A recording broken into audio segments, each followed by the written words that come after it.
When it comes to Umamusume, Pretty Derby, horse girls are athletes and also idols is already a lot to try and swallow. But there's actually more to the cute multimedia project than a twist on idol racing. All the horse girls featured are real, before you go out searching for a horse girl of your own. Though, let us be more specific, all the horse girls are based on real Japanese racing thoroughbreds throughout history. Not only that, their competitions are the same as Japan's real-world races.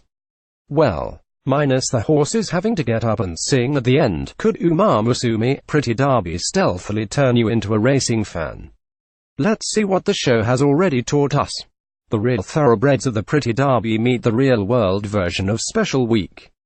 He may not be quite as built for dancing as our SPE-chan, but the two have a lot in common. Besides having the same coloration, brown with a white blaze, he had a similar start. Like his horse girl counterpart, he came in first at his maiden race, beating 13 opponents, though Legacy Hunter was the name of his close second. And just for fun, here's the real Silent Suzuka. Like Special Week, it seems the designers made sure to match the horse girl's chosen color scheme to the real-world horses and jockeys. Sadly, the real Silent Suzuka retired due to an injury just a few years after his debut. Will we have to worry about his Umamusume counterpart doing the same? It's not just our two leads, either. Every horse girl's namesake exists or has existed here in the real world. To make things extra confusing, the real Special Week retired from racing and became a sire. Among his famous offspring is champion thoroughbred Zeno Rob Roy, who also appears in Umamusume. Don't think too hard about that, though. By that logic, SPE-chan would also be related to Vodka, preparing to race in order to become Japan's best horse girl. Special Week has to attend a special academy. There she and her fellow horse girls train up in athletics, academics, and, apparently, singing and dancing. But viewers can also learn a thing or two from the girls' studies, because the lessons actually teach you about how Japan's racing scene works. In episode 2, we get a rundown of the Japanese Triple Crown. In order to earn the coveted title, a horse girl and a real-world horse must conquer the 2,000-meter Satsuki Show in China, the 2,400-meter Tokyo Yushin, and the 3,000-meter Kikuka Show in Kyoto. There have only been 7 Japanese Triple Crown horses, and if you've seen that second episode, you know who at least 3 of them are. From left to right, Narita Bryan, Simbali Rudolph, and Mr. CB.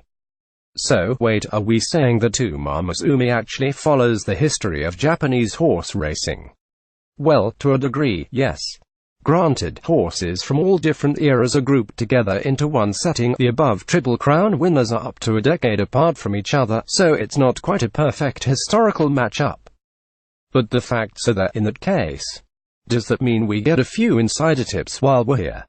How will Special Week do? Well, that would be telling. That said, if you felt like studying up on the history of the real Special Week, you might just get some insight into how her successes on the racetrack may go. Given it's sort of a sports anime, we can probably guess how the plucky brunette newcomer will fare. But you may find yourself searching around online to find out what you can about the horse girl's real-world inspirations in advance. And if not, don't be surprised if you walk away with a lot more knowledge than you bargained for about Japanese horse racing. Because, minus the fact that horses are cute idols, the world of horse racing and the world of horse girl racing aren't all that different. Watch Umamusume, Pretty Derby on Crunchyroll. Kara Dennison is responsible for multiple webcomics, and is half the creative team behind the OEL light novel series Owl's Flower. She blogs at karadennison.com and tweets at Ruby Cosmos. Her work can currently be read in Stranger Tales of the City from Obverse Books.